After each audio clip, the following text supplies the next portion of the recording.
Go. All right, we are now recording. Beautiful. Mic check, mic check. 2 1 2. Ooh, 1 2, ooh, 2 1. Hell yeah. All right, here's the intro.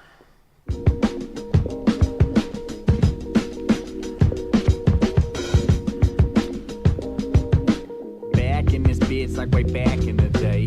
Talking that shit while that they bitch acting this way. Zipping they lips when they listen to Jay. I might sit back a 6-pack in a day. I might relax with a pack of the yay. I'm the whole package, they trapped in a cage. I'ma hold back all these rappers, the names. I'm on attack, they ain't captured my flame. Waiting for to come up like water, you cannot run up. Been hustling cause I want it for Danny, you bet up on it. Need to find me an opponent to sharpen all my components. No beefing, but I'll T-bone it. Be fresher with Joey on it. She riding like she Winona. I'm rolling up that pneumonia. Well, hot like the Arizona. Got pussy in Oklahoma. Flow can give you a coma. Been smoking some marijuana. Neighbors hate the aroma. I said it's for the glaucoma. Now I'ma act like a grown-up. I'm obviously hot as shit. The whole enchilada, but I don't got an accomplishment. I don't need. Yeah. You're listening to Clemente's Corner. I am here with a very special guest, Thompson. He is the host at the 806 Open Mic, and he's a damn cool individual. He talks with his hands a lot. He's very exciting. If I had a camera, you guys would be able to see it, but one day we'll have him back with the camera. One time. No more than that. Oh, and he's also like a poetic badass. Forgot to mention that. Well, thank you very much, Mr. Villegas. You Poetic or genius. Clemente, Yeah. as the podcast would recommend I say. Yeah, I came up with that in high school. Like, if I ever had a late show, it was going to be called Clemente's Corner. So, Clemente is a proper surname for you, correct? It's my first name. So it's Clemente Matthew Villegas. Mm-hmm. All right. You already asked me. Surname means yeah. last name, huh? I'm sorry, I drink and sleep a lot.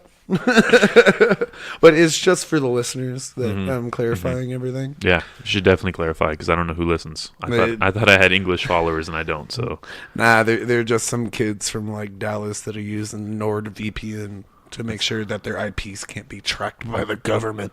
it's very unfortunate. Yeah, the government these days. These days. I didn't know how quickly to switch into my Alex Jones voice. Oh, go ahead. Do you have a good one? Oh yeah, the government.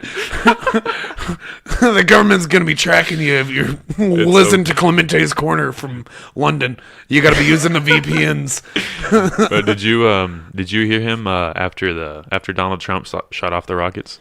Oh, He was no. like going through the whole Trump administration. I'm gonna see if I can find it. He was like, "Fuck Donald Trump, fuck Jeff Sessions." He was like, he went off on like a huge thing. Oh, that's funny because he used to be so proud of Donald. I know, that's why Donald it's Trump awesome. and Alex Jones used to be best friends. Did they really know each other? Oh yeah, absolutely. Donald Trump was in correspondence with Alex Jones. Alex Jones called Donald Trump when he won the presidency. Oh snap! Steve Bannon and his Breitbart side was a very active sister. It would be wrong to call them sister companies. I don't believe they're actually related as far as the companies go, but Breitbart and InfoWars were definitely on each other's side. So, go to Breitbart.com so you can take your vitamins to make sure your frogs don't turn freaking gay. And then Breitbart was saying, "Oh, well, Crooked Hillary and all their emails." They were definitely on. They were pointing their guns in the same direction. Steve Bannon was such a creepy dude. It's like it's still a weird. creepy guy. I mean, yeah, but it's weird that he was part of the White House. You know, like it's weird to think about. In he wasn't. Not that Donald Trump's normal. It's funnier that Steve Bannon's position has been replaced 2 or 3 times Yeah, in 1 year. I remember they were showing like the very first strike they did in Syria. Like I guess he was in office probably like 6 months or whatever. But everyone was at the table like when they shot the rockets off, and it's like everyone that was around him no longer works for him. Like they were all gone except for like Mike Pence. Mike Pence was the only one. And Mike Pence is. Is he about to get fired? So I think Mike Pence took the job because he knew there was no possible way that my boss, President Donald Trump, is going to make it 4 years. And I'm the next in line. So I don't have to run for president.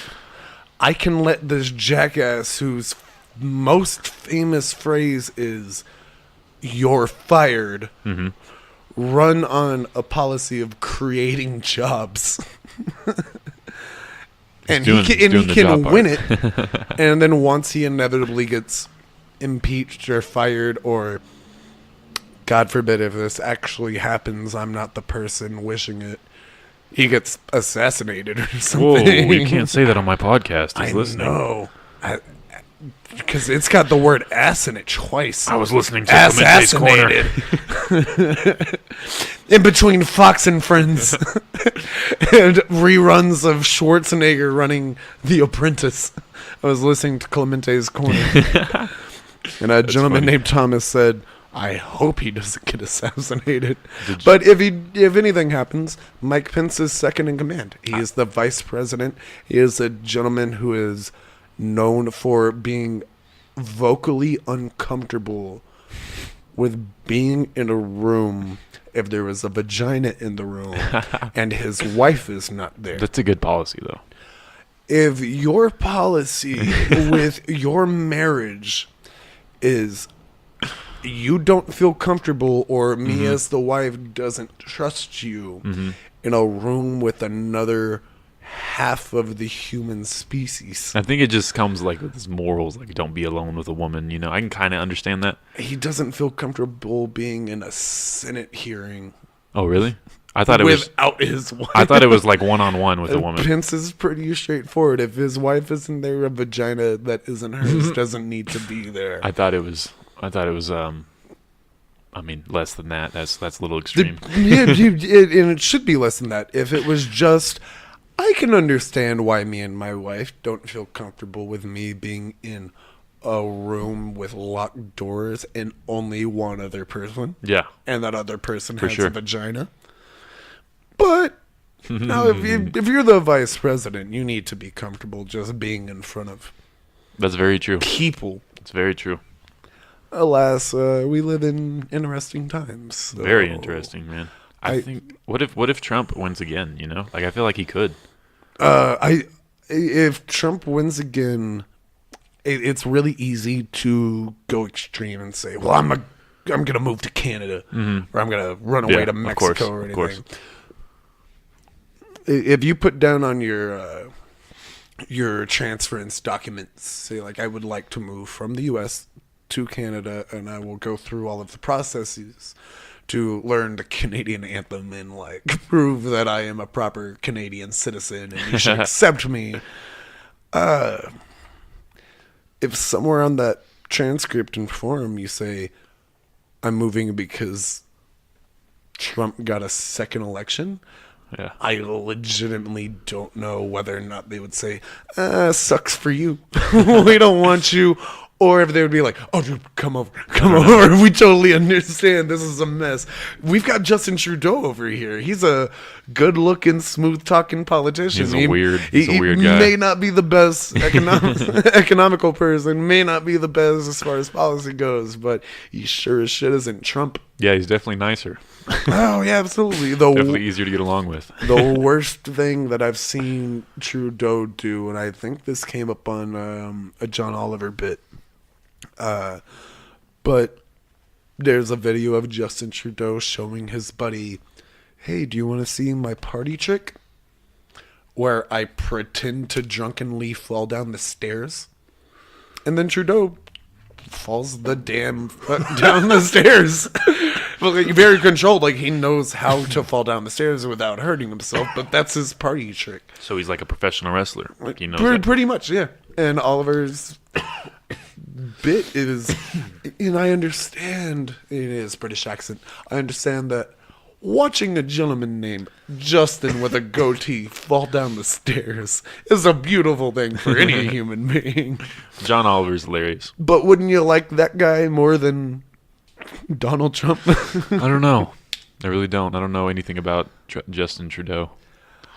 All I know he is seems like a bitch, though. He's never said, "We won't allow the United States to send their rapists and their murderers over the border to flood Canada."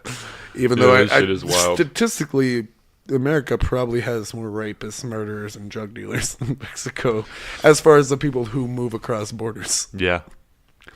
But yeah, from what I've put together, Canada's got its own sets of issues, and I'm not Canadian, so I cannot speak prominently on them. All I know about Canada They is seem nice. is like socialized healthcare, hockey, and Canadian bacon. That's Trailer Park Boys, Justin Bieber, The Weeknd maybe is he Canadian? Weekend might be. I know Drake is. Yeah, Drake. I forgot Drake, the fucking biggest one. You can't forget about Drake. That was God's plan. One of the Canadian bits that I've always found interesting when Americans talk about, socialized healthcare, that means that you're going to have to wait like 2-3 weeks if you have a broken arm before you can see the doctor. I've heard that, and I've heard the opposite. So from what I've put together, and granted, I do not live in Canada. Canadian Texas. From what I have put together, it is socialized healthcare, as in you do not have the money to pay for the doctor. It'll be a couple of weeks before the doctor sees you. It is not saying anywhere that, hey, if you want to pay for health insurance and pay for a doctor, you still have to wait 2 or 3 weeks. Oh wait, so you can You can pay, everybody gets universal health care, and then you have an option to upgrade. If you want to upgrade it, then the doctor will see you now. That's not a bad idea. No, it's not, because we're already paying just to see the doctor, Yeah. and we might have to wait. So If the equivalent is, I get my arm broken, I don't have any money, I gotta wait a little bit. And if you have a fucking injury that's a broken bone, they're going to take care of you before they take care of the guy with a headache. I definitely wouldn't upgrade though. You know what I mean? But if you got that extra $80-$100 a month, Yeah, the doctor will see you now. that's interesting. I didn't see. No one ever explained that to me. Exactly, because if you explain that, then most Americans' arguments fall to pieces. Yeah, absolutely. It's not like, oh, well, you're in Canada, you're just going to have to wait 3 weeks if you've got a brain tumor popping up out your forehead. No, that's not the case. Mm-hmm. The socialized bit will say, oh, that guy's got a tumor popping out his face. Let's take care of him immediately. But if very you interesting. really want to guarantee it, you could pay about the same amount that I'm already paying for in healthcare in America, and you'll get seen immediately. I don't pay for healthcare here in America. I just filed my taxes a couple of days ago. Nice. I had $700 deducted out of my tax return because I didn't pay for healthcare. Oh, that shit sucks. I thought they got rid of that. I thought they got rid of the mandate. thing. No, and it's pretty granted. It's part of Obamacare. You have that mandate because it's $60 a month for the base minimum under Obamacare. For everybody? For everybody, it's $60 a month for the base, and like it might That's float. It interesting. might float from like 67 to like 80 or so. Really? But it's right around there per month. See, no one told me that either. If you do not pay for that, then that will come out of your tax return. That is part of socialized medicine. You pay for medicine regardless of whether or not you are sick. But if you happen to be sick and you don't have the money, your community takes care of you. Yeah. It sounds like such a simple concept when you put it down on paper, and it's slightly more complicated when it actually happens, but it's not as difficult as we make it. You look at statistics when it's military expenditure, and America is number 1, and we beat number 2 to number 18 combined. We spend billions and billions of dollars exactly. on tanks and warfighters that we don't need. It's so hypocritical when like the But we won't take care of a sick guy who has cancer. exactly like when people complain about taxes, you're only complaining about the thing you don't want your taxes go to. All the Republicans are liars. I always thought they were like low taxes on everything. You know, I thought they were about saving money, being fiscally responsible, but they're not. 80 years ago, that was the case. They're all a bunch of like bullshitters, man. And we have money going everywhere. We could definitely use that money that we're sending to Egypt or, you know, everywhere else. Oh. And just, we could have socialized healthcare, you know? Easy. That could go towards college. If so it's either Russia or China. I could be correct. I am not an economist nor just a war philosopher or student. I do not keep up with that to the extent, but I believe it's either Russia or China that falls in second place as far as military expenditure. And I would guess China. It's one or the other. I think it's China over Russia, but they're both in the top 3, and we're billions of dollars ahead of them. But we rank like 47th in education. That shit is wild, man. Like, we're behind like Estonia, and we don't even fucking talk about it. Where the fuck is Estonia? I don't know. I'm not educated well enough. All the Americans just like, yeah, we're dumb. I got to continents, and my teachers just gave up. They're like, oh, so there are 7 continents, there are 7 seas, 50 states in the union. I don't remember. We just accepted that our education sucked ass. We're like, well, we got to buy rockets, we can't. Well, yeah, absolutely. And then you have weird foreigners like Elon Musk that are like, no, but your rockets suck. Yeah, I'm going to build a better rocket than fucking NASA. I'm going to build a better car. I'm going to build a better rocket. I'm going to send that better car on top of the rocket, and I'm going to send that car into space. That shit's wild. He's partnering with NASA right now to figure out how sperm handles itself in outer space. Sperm? Yes. Because he's going to start a civilization with his semen. They're figuring out how sperm would act, because sperm is just this weird little missile with a tail, and that tail spins in like a sperm, either a clockwise or a counterclockwise direction. I can't remember. It spins, and that's how it moves life through a dick into an egg. Mm-hmm. That tail spinning doesn't work if there's no gravity. So now they're trying to figure out, so if we were to repopulate. That's crazy, he's thinking that deep. Well, you can't just send 100 people up there like, hey, fuck, and you can't. By the time y'all get to Mars, half of y'all will be pregnant, and then realize, oh, yeah, you can still ejaculate. That's just muscles pressing on a dick. Bone mass deteriorated. Yeah, like there's so many factors that people don't think about. Like, okay, so we have the technology to send a rocket to the next planet, and then we build housing. No one thinks about like, oh well, what happens if someone has the sniffles? Does mucus draining down your nose still work the same way if you're into your brain, flight? Huh? There's no telling. We have to do that. We have to do those studies. Bro, I'm never going to space. Fuck that. Oh yeah, and I think it's a. May I give you a funny little Thomas story? You may. That's related to space and Mars and all of that jazz. Only because you're a poet. I dated a lady for. Up until this point, the longest relationship that I had ever had was about 2 or 3 months. I had been dating this. Yeah, I was a. You dated a lady? No, I know, though, right? I don't know what the hell she was thinking. But I was dating this lady for. We're over a year at this point. And we go back to her town to spend Thanksgiving or Christmas. It was one of the bigger holidays that the family would be in town. Mm-hmm. And I had never really met her extended family. They had never met me. We're all sitting at this long, almost like Last Supper looking king's table. Were you all on one side of it? Did you make it weird like that? All the younger ones were on one side, all the older ones were on the other, which was very clear out. So you didn't even have to look at the faces; you just had to look at how quickly the plates were cleared. One side was very slow. The other side was like, "Hey, can we get thirds?" Hell yeah! But that's me. Everybody is moving around the table, kind of clockwise, just person to person, breaking down, this is what's happening with my life currently. We haven't seen y'all since last time we did this. And it's slowly creeping towards my girlfriend and I.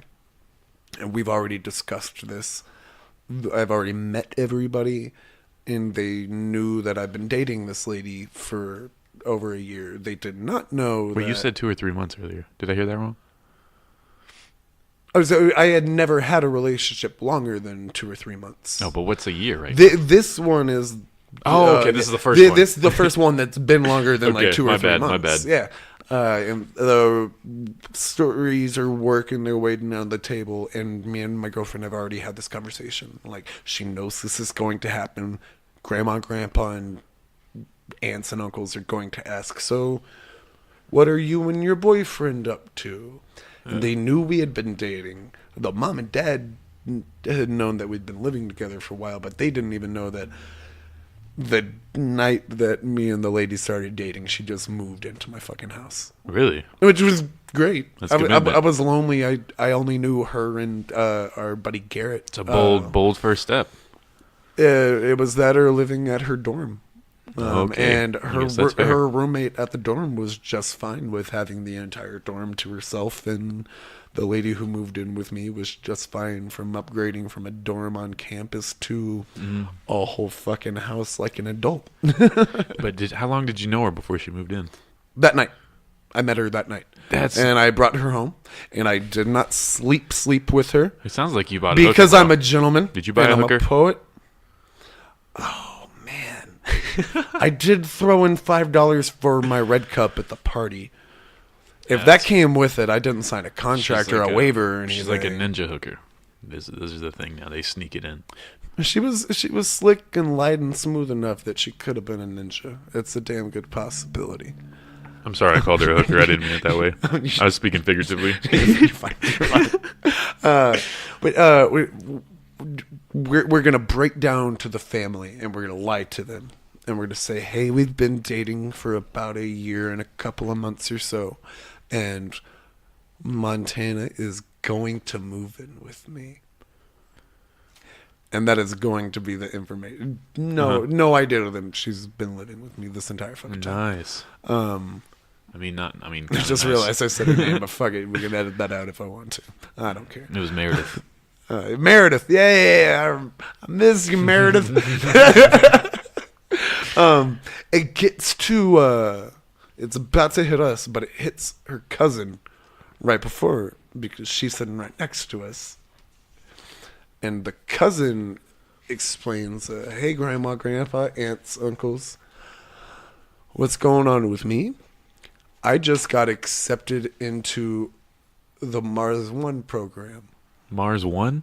Which was the original casting call for people who would want to go to Mars. Wow. And she got accepted. How do you even pick that person? Like, I'm really into red things. She had a history in geology and molecular biology or something. Like, that's so it was scary. Like I could study life at a microform, and then I could study rocks. I feel like, and I'm sure Mars One was like, you're perfect. That's just rocks and microbiology. Yeah, that's exactly what we're looking for someone to move to Mars. that's got to be crazy. Oh yeah. And me and the lady friend are just terrified because we don't want to. I don't want to have the conversation with the parents about, like, you realize she's been here for longer than what we just lied to y'all's parents about. Yeah. But, like, I don't want to have the conversation with grandma about. Yeah, I've been sticking your daughter. Yeah. I didn't even ask her to move in. She just, like, started showing up every day with more and more clothes than she needed to wear, and then she had a wardrobe, and at that point I was in too deep. Damn. So we're terrified to explain this, but the cousin just happens to be at our right side as it's coming around clockwise conversation, so she gets hit first. This is a great story. And grandma just kind of asks, like, so if you go to Mars, when will you be coming back? Never, Grandma. And the cousin has to break down to grandma, I won't be coming back to Earth. Hold on, they sent people to Mars? I mean, we're working on it. Oh. Okay, we're working. Yeah, They've been working on it that long? Yeah, I mean, we've been working on sending people to Mars theoretically for 70 years. Like, we practically for the past decade or so. Okay. Elon Musk is a big factor. That's part of why SpaceX is. Eventually, Earth will no longer be habitable. I mean, that'll be a while.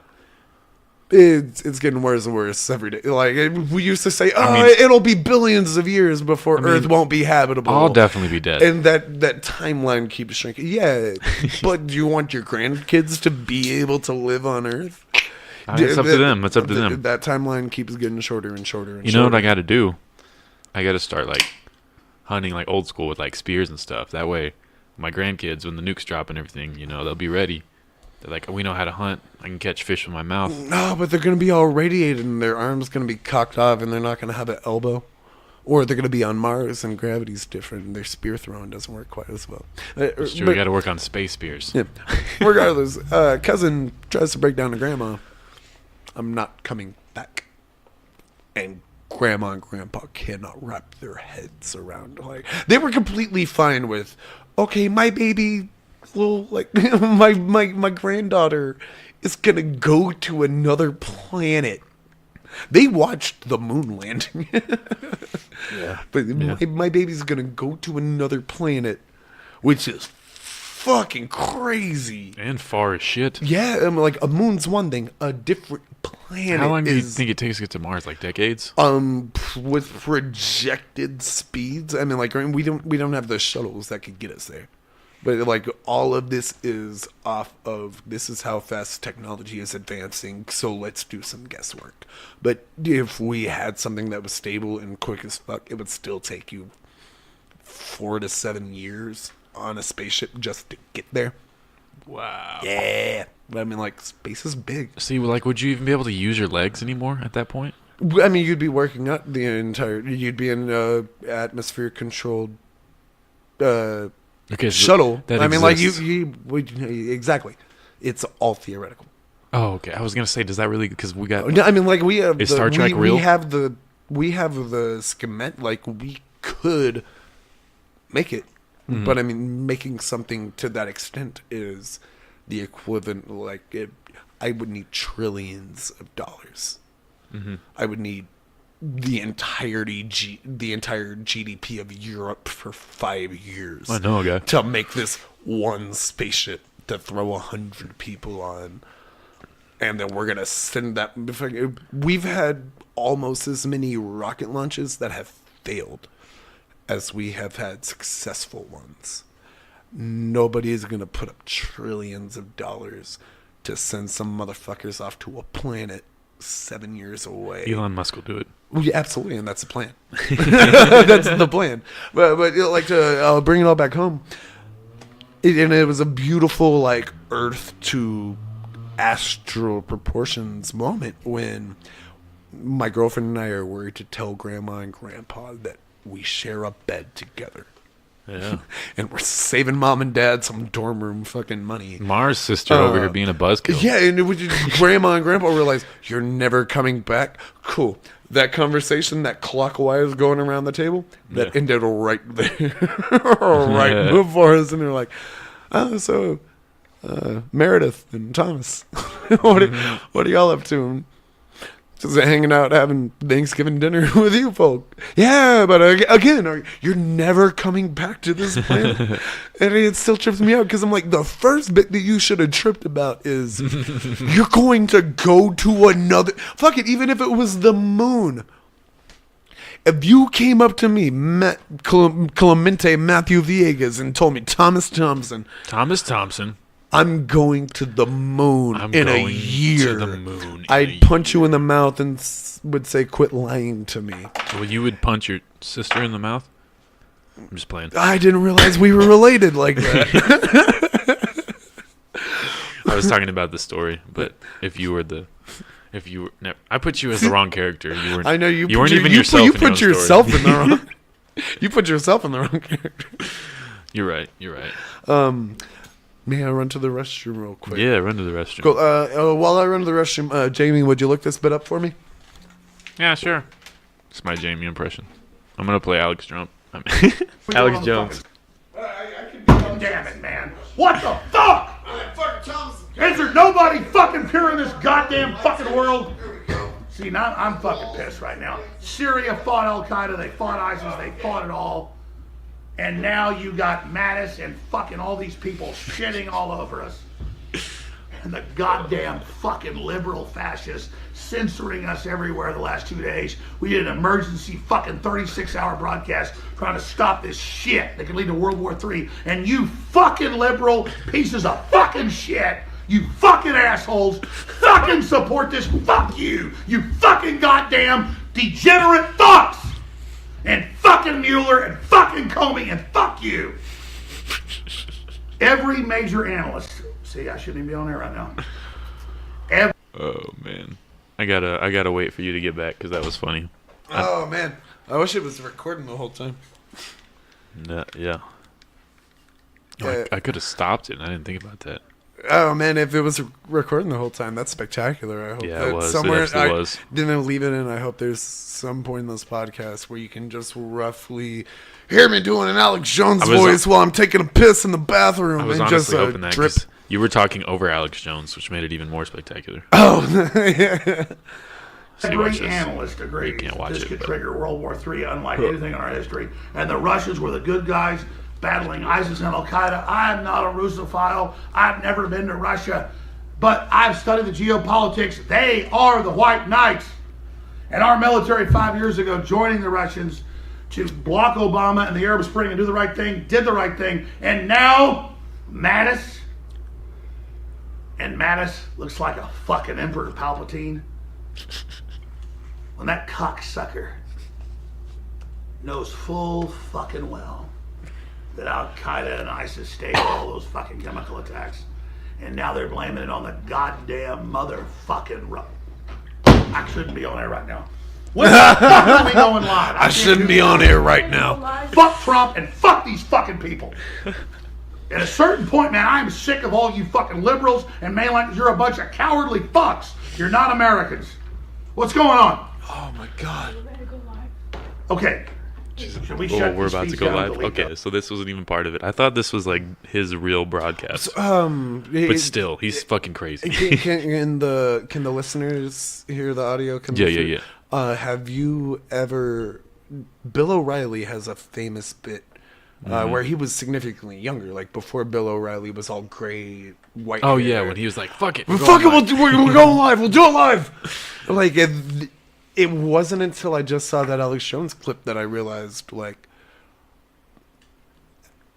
they're practically the same fucking person.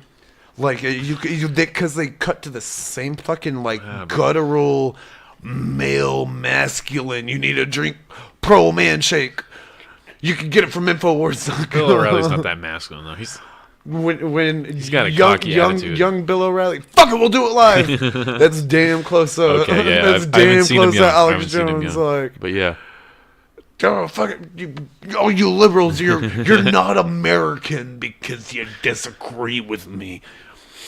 Oh, it drives me crazy that we're founded off the idea of democracy, the idea of two or maybe even more ideals clashing with each other and figuring out which one is the more popular vote, but you're a liberal and you're not American. Oh. that's really not a bad impression. Thank you. It doesn't make me happy as a human being that I can do a really good Alex Jones. It should. I can't. No, I like, can't do I'd a very much good rather. one. I need to would practice. Man, I would love to be known as, hey, Thomas Thompson could do a really good Robin Williams.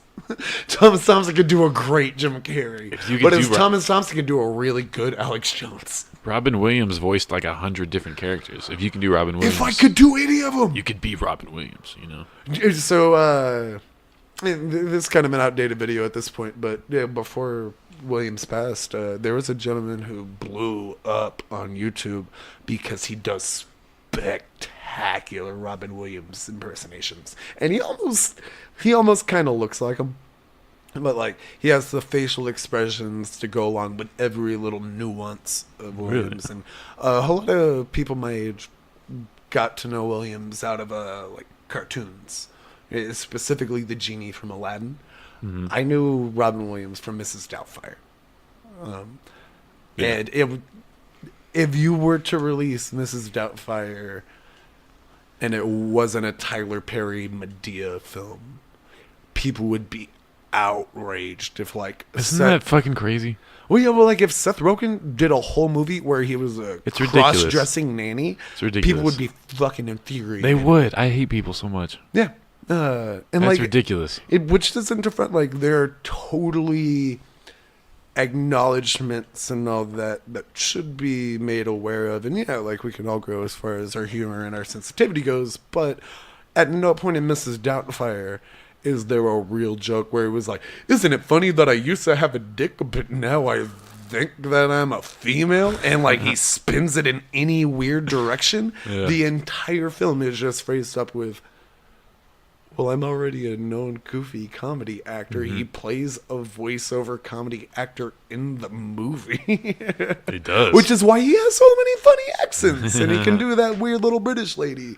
And Yeah. he pulls a nanny bit to get the lady back. And the guy he's trying to beat is James fucking Bond. It's Pierce Brosnan that he's trying to win his wife back from. Oh yeah, that is James Bond. Yeah, fucking, I forgot about that. It's Sally Fields and fucking James Bond. I had the biggest That's crush on hilarious. Sally Fields and had no idea how to tell my mom when I was 10 years old. I'm like, Mom, I know Sally Fields is older than you are, but she's really pretty. Bro, I have the same. And she's I have the same fun. feeling. It's a hot mother. I totally understand hot why grandmother. I totally understand why she wanted to fuck James Bond over Robin Williams. Robin Williams is my favorite Robin Williams bit is him hanging out with Coco the gorilla. If you haven't seen this, it's fucking spectacular. Coco the gorilla had a dialect of over 100 sign language words. Apes are smart enough. Mm-hmm. Unbelievably intelligent animal. And Coco met Robin. And they just fucking fell in love with each other. They would roll around and hug and tickle each other, and like Coco would take Robin Williams' glasses off and put them on and like Really? make it. And it was really fucking sad when Robin Williams took his life. Mm-hmm. It's horrible. Coco asked, like, because Robin would swing by and visit him or her like every 3, 6, 12 months, like fairly regularly. That's sad. And Coco kind of asks, like, where's Robin, like, with Coco's sign language? And they're like, I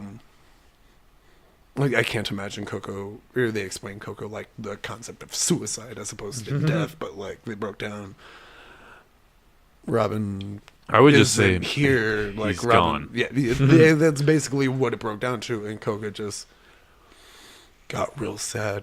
Oh. And fucking sheltered up for a couple of days because Robin Williams was Coco's best friend. And I'm like, what kind of fucking spirit do you have to... I'm not a spiritual gentleman by any means, but what kind of spirit do you have to have that you can just... That beast knows more sign language than you do. Mm-hmm. And y'all just immediately hit it off because Robin Williams the type of guy. And he's got these long, hairy arms. And, like, Robin Williams is, like, a longer, hairier guy than he's made up to be. But, like, he just walks into the cage and sits down all cross-legged, kind of lanky. And just starts tickling a gorilla. Yeah. And the gorilla's like, oh, you're fucking hilarious. I didn't even have to see you be the genie in Aladdin. I just know you're funny. Yeah. And Robin Williams. That's crazy. fascinating It's guy. crazy he was that sad because he was always like a happy dude. This 4-minute one? Yeah, any of them, like anything with Robin Williams and Coco, it's adorable. For the listeners at home, just YouTube Coco, K-O-K-O. It was just And- photos. Aw. And wanted to see him in action. it may have just been photos for like the Listen, intro show of that. it. There is only one animal who can tell you if she is happy and wants to mate. That is Coco the silverback gorilla. When she saw me, the blue-eyed simian, she was intrigued. His hand movements. She said to her trainer, and I went, what does that mean? She wants you to tickle her. Okay, I tickle her. She's, okay. Then she goes, what does that mean? She wants you to lift your shirt. I lift my shirt. She reaches out and grabs both my nipples. And when an 800-pound gorilla's got you by the tits, you listen. And then a fun thing happened because my balls went, somebody wants to play. Shall we go to phase 2? No, do not go to phase 2. Repeat, do not throw the list off. I've never seen his stand-up. This may feel like a human, but notice This the is funny. placement of the thumbs. This is not a human. Do Robin not go to Williams. phase 2. Warning, warning. But she must have sensed something because she grabs me by the hand, starts to take me in the back, and it's like Doctari meets Deliverance. And I'm expecting the crocodile hunter to walk out and go, oh, crikey. She wants to fuck his brains out. This guy. Watch out, boys and girls. Danger, danger, danger. Which is a weird bit This could be because like that time I put my finger in Williams the and the crotch crocodile hunter are no longer alive. Oh shit. But part of That's me a went, weird. That's how be old this fun. is. He has a shitload of water make a bottles. great What is story that for all a about? bar. I feel like Guys 20 go, water I had bottles. a wild behind him. night in Vegas. Yeah. On Well, that I banged a note, gorilla. Williams is pretty famous for.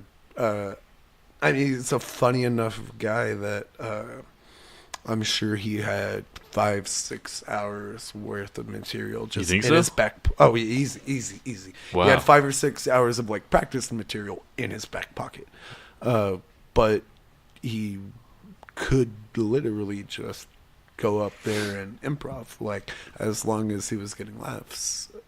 Cool, you can keep. Carey was the same way. Pryor was the same way. Sam Kinison was close to it. Really? Yeah, and That's just, awesome. so we've been goofing off and dicking around for the first chunk of this, but to loop everything comedy wise back to what's been recently happening in Amarillo as the comedy scene, I want to give you a whole lot of props, and I have given Skylar Potter, Yellow City Comedy, Amarillo, Yeah. fucking head of this whole He fucking definitely weird. does. He's the tip of the fucking umbrella. He deserves the props. Oh, yeah, absolutely. He's booking all these shows. Yeah, never a fucking. And I'm question. just like, is there a way I can get on? And he's like, I'll try, man. Like, Skylar's been hustling for about 3 years at Yeah, this has been. point. How long have you actually been doing comedy? You're sitting at like right about a year, aren't you? yeah, in 6 days it'll be a year. That's On that's Wednesday a it'll be a cool year. fucking. So this. Yeah. Oh man, how much time do you want to do at the? Because this Wednesday is an open mic. How much time do you I'll want just to do? do a regular amount whenever you. Man, if you want to do whenever it, you if flash you, how about I'll tell you when you go on, and you tell me when you're getting the fuck off. Okay. Don't go over 25. You give me 25 minutes? Man, I know you could do it. You trust me that much? So I don't know if you've talked about this on your podcast before, but not too long ago, Matthew was nice enough to show for Skylar Potter to Colorado, so Skylar could do a show that he had booked, but Matt was like, hey, can we just like find an open mic somewhere else that I could perform at? And Matt slayed like a 43, 44, 5, 6, 7 minute set just at an open mic that doesn't normally do comedy. And if you can do You don't. open mic with a comedy set that doesn't normally do comedy, and the host or the crowd lets you do over 20 minutes, that means you're doing something right. That So- was crazy, man. That so- was crazy. So yeah, I run the show. Well, yeah. But I was saying you don't gotta boost me like that, you know. Oh, I feel like I need to, because the comedy scene has boosted up the 806's open mic so much. We went from a point where we would have comedy every once in a while at an open mic, but it would probably be some old timer, like some random out of town person, or someone who was like, I got a funny 5-minute story, but I've never exactly like thought about how I would frame it in a stand-up context where you have your setups, you have not quite punchlines, but you know you'll get a giggle out of that person that'll build into it. No one ever actually studied the art of putting together a joke.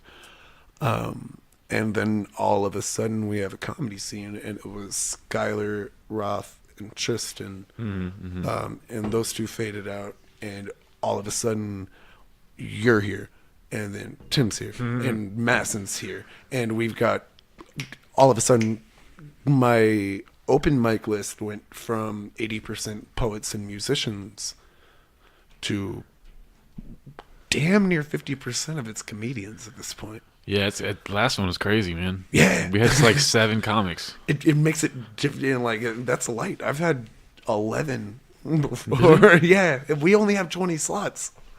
There was 11 comics there one day? Yeah. Was I'm I like, there? I had to be there, right? yeah, I'm fucking. Because if you weren't, then there's at least 12 of y'all fuckers floating around. Yeah, but it's to the point that we're like, we might have to start doing just the comedy open. Oh my mic. God, please do. Which I'm working on it. Man, we'll put this podcast in front of the owner's ears. I feel like in the Maybe that'll be the kick in the ass. in the context of comedy, the right people would show up. They're like, I'm ready to see a comedy show, it's- you know? And it's that's a the big- small, intimate room. Mm-hmm. It's perfect, man. It's You're perfect. correct. Such a great spot. It's and- the best spot in Amarillo, honestly. I'm for the listeners at home who aren't subscribed to the 806. Patreon that doesn't exist currently. I'm swinging my arms around, but yeah, the 806 coffee shop. It's not my business, but the owner Jason Barrett would be damn happy to hear that. And as a person who runs the open mics and runs shows there, it makes me damn happy to hear. Like, yeah, I'm as far as cool little spots in Amarillo. Yeah, We've got to be in the top 3. definitely. Like we're not your bar crowd. Ain't no hard liquor, but we got some damn good craft beer and some damn good champagne and wine mixed drinks. So on top of the damn good coffee, tea, all the 806 foodies at 2012 Southwest 6th Street. I don't normally give a real plug to the 806. That's a damn but good plug. Jason, if you're listening to this, there's a reason I get free drinks. I didn't know you got free drinks. I don't get paid. That's why you always falling down. Oh, yeah, I was going to be falling down beforehand. I pregame. I ain't even going to front. That's cool, I man. know what I'm getting into. But, but as a braggadocious point, it started with just, okay, the comedy scene is blowing up at the open mics that take place second and fourth Wednesdays at 2012 Southwest 6th Street at the 806 Cafe Lounge. 806 Cafe and Lounge. And then all of a sudden, cafe is in between cafe and coffee. So they'll figure it out. Google will correct them one way or the other, and it'll both be right. I'm from, I don't know who says Caffey. Was it Wisconsin? Hey, Caffey, she used to Drink a cup of host Caffey. that show with Regis Philbin. Yeah, it was Regis Philbin and Caffey Griffin. Caffey, yeah. Went from that to y'all are now hosting shows at Whiskey River. Y'all are doing stuff in Lubbock. Y'all are doing stuff at Urbana. Yeah. Y'all have at least 2 to 3 shows every week at this point in some capacity. You don't have to go to some of them, but you have the opportunity to. Exactly. A year and a half ago, that would be fucking unheard of for a general open mic, let alone a comedian bit. And now I can't even speak for Urbana and all them, but I've heard good things. Urbana's just the location, but they're doing a almost whose line is it anyway style, like I'll be doing Amarillo versus Lubbock. Improv next Saturday. That sounds like a blast. I've never done improv before. I have no idea what to expect. See, Sky was asking if I want to have like some part of it, and I kind of told him I would love to do all of the improv who's line bits. That sounds like a blast. If part of it is it's a triathlon and you have to have 7 minutes of actual stand up, oh man, I'm gonna fail that part. You can mix it up. But you could throw me up in a Do some group good- of people. Tell a story Give where me- you do give a lot me of things. props or something. A very active story. I was jogging. Um, Dun, dun, dun, dun, dun, dun. So keeping in the comedy bit and kind of lining up with how proud I am of, I take a whole lot of pride in you and Skylar and everybody like that, because y'all have legitimately put together a scene, and you two are the faces of it right now. Yeah, that is cool. That is cool. I mean, like, you're like half of Mount Rushmore. Yeah. And you're significantly taller. Gonna open up a comedy club. I mean, Check it out. oh, that'd be spectacular. If I had the money, I'd invest. I would too. I'd just be one of those sleazy guys in the back drinking highballs. You're damn right. That guy gets to go on stage tonight. I don't know. I like him. And then you just do, Oversized sunglasses, looking like Andy Kaufman's fucking knockoff. you just do drop-in sets like 4 times a year. No, I'd just be the shitty host. That, like, I'll kick the regular host off the stage. Oh, fuck yeah! Give me that for so. Yeah, man. You could definitely do that. But it kicked my ass a little bit because at the end of the show last night, we had the lovely Mo Alexander just Gosh, I've never seen anyone crush that hard in my life. just kill. I've never seen anyone crush that hard in my life.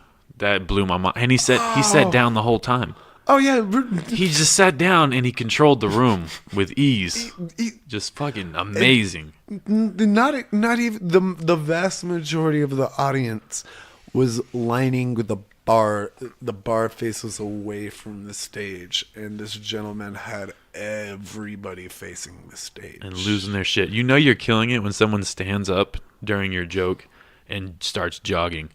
I saw like 6 people do that. And I got up out of my seat and had to walk at least 5 feet and then turn back around and take a breath before I could even continue. You weren't he was killing the bar too. Just spectacular. He had the entire place rolling. He killed the show. And the room got packed too. We were so worried about people showing up. It was perfect. Yeah, absolutely. He was worried about people showing up, and he made little like jokes at the end. He was, I love this room. You guys are into it. Y'all filled out. Y'all paid attention. Y'all you're killing it. Hell yeah, I'm gonna do a little bit more. How dirty you want me to get? How fucked up you want me to get? Oh, and he killed the entire show. I won't give anything man, away, it's but so funny. you ever get the chance to see Mo Alexander, and it was Charlie McMullen. He was funny as hell too. It's spectacular, but Charlie McMullen, I won't spoil this by any means. He had the best opening joke I have heard in fucking ages, if not ever. That is very good. That is very good. Spectacularly done, as only the type of joke you could drop as your opening joke. Yeah, so y'all should have went. Spectacularly. It was only Unbelievably $5. I will never forgive myself, and I am still beating myself up till today. Don't and do I it. will Don't beat forever. yourself up. I know, though. They tell me not to be abusive like that. Me too. Hashtag shit like that. Pound me too. But pound me too is fucking awful. Because it's technically the hashtag pound me too. Yeah. Unless it's like a really anxious person in like a 3-way, just like, hey, pound me too. Hey, be like I'm waiting for the D, bro. In that 3-way, yeah. Let's say it's all consensual for the podcast. Of course. But Mo hollers at me. Always consensual. That's my catchphrase. But yeah, go ahead.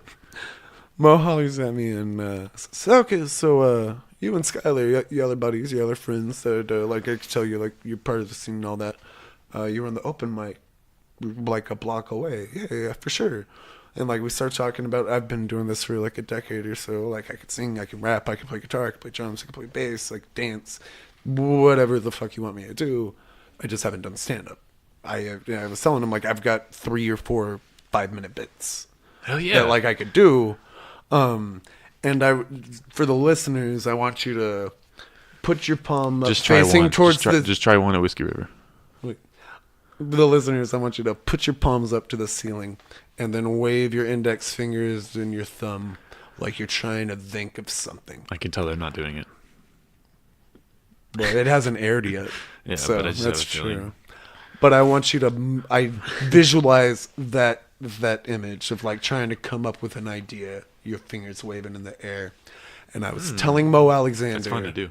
I was telling Mo Alexander, I don't have the, like I've rapped, I've sung, I've been hosting for 10 years. I don't have the hand motion. And he cuts me off and he goes, balls. Mm-hmm. And I realize that's the motion I've been doing with my hands, as if I've been funneling a ball sack. And I looked at him and I was like, yeah, man, I don't. Dude, you can make that a bit. That's funny. Don't have. Thank you. I know I can You do can it. definitely make that a bit. I would like to think I'm a funny, personable gentleman who can handle a microphone fairly well. I don't have can. the what's the words? Do it with me, listeners. Balls. Testicles. Testicles. The weight in my groin area, but I had a very large, senior, experienced black comedian look me in the face and tell me, "Oh, you're good and you're funny already. You don't have the balls." Yes, sir. But hosting and rapping takes balls, does it not? Oh yeah, absolutely. So, But close to the same amount of balls. if you don't like my hosting abilities, that's just fucking fine. My only job is to get the next person on stage. If you don't like my rapping, that's fine. Not everybody likes rap. Not everybody likes freestyle. Not everybody, if I am particularly killing it, not everybody understands deep wordplay. Yeah. As far as jokes go, if you know me for being on stage, and at this point, if you see me in Amarillo on a microphone, you've probably seen me on a microphone in Amarillo before. Mm-hmm. And I go up for 5 minutes trying to tell jokes, and I don't get the whole crowd laughing. But I think That's good. It would be so much easier. I think you could handle that shit. I think it would be so much easier if I had just moved to Amarillo and none of y'all knew me, because I would just be a fresh face, and if I bombed, I bombed. I mean, you're putting too much pressure on yourself, man. We absolutely. If anything, it's going to give you an advantage, because people are going to be like, I'm going to go see Thomas. I've been known Thomas 8 years. That's my homie. I'm going to go watch Thomas do stand-up. And they're going to sit down and they're going to watch and be like, you know what? This is funny. This is funny. They're going to give me pity laughs. If I suck, they're going to give me pity laughs. But if you don't and then suck, I'm going to get a big old head. But if you don't suck, though. But even if I'm just mediocre, and they're like, Yeah. "Oh, Thomas did all right," Exactly. and y'all are even laughing And they're harder gonna because come you back. know me, and then I go to anywhere that doesn't know me, I'm a bum that much. No, you're not. No, you're not. I don't have Because the you're going to craft it. balls. After that first one, you're like, my foot's in the door. Let's go. You know, that was my mentality. On the really, it's been I haven't written poetry or been working on writing songs for honestly a couple of years at this point. Like, I still freestyle every time I get the opportunity, but like I haven't written or I haven't been doing any writing. Partially because we don't have competitive poetry, the slams anymore. That is crazy. Oh man, I feel like that'd be a lot of fun. It would be a blast. It's just logistically trickier. The more popular it gets, the trickier it is to find 5 judges who don't know any of the performers. That's when you fly in some Cambodians. You know what I mean? Oh yeah, like back when Katrina hit, we had all of these refugees that just flooded Amarillo, and we had all sorts of judges. Mm-hmm. They didn't know any of us. Half of them became informers. Big shout outs to Nolines. You don't even know who won at the end of that one. Just gotta guess.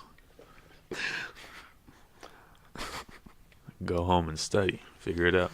You know? Do your research. Rugada. Gun noise. What were we talking about? I already forgot, man.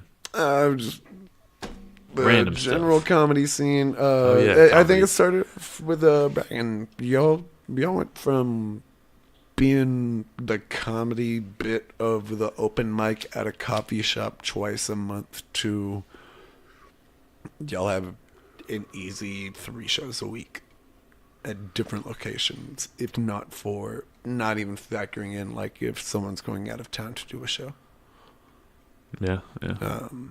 And like, yeah, I mean, you're a beautiful example of you've put a year of legitimate work into it, and you've got ground under your feet now. You've got a mound to stand on and see a little bit further. I mean, I'm on your podcast.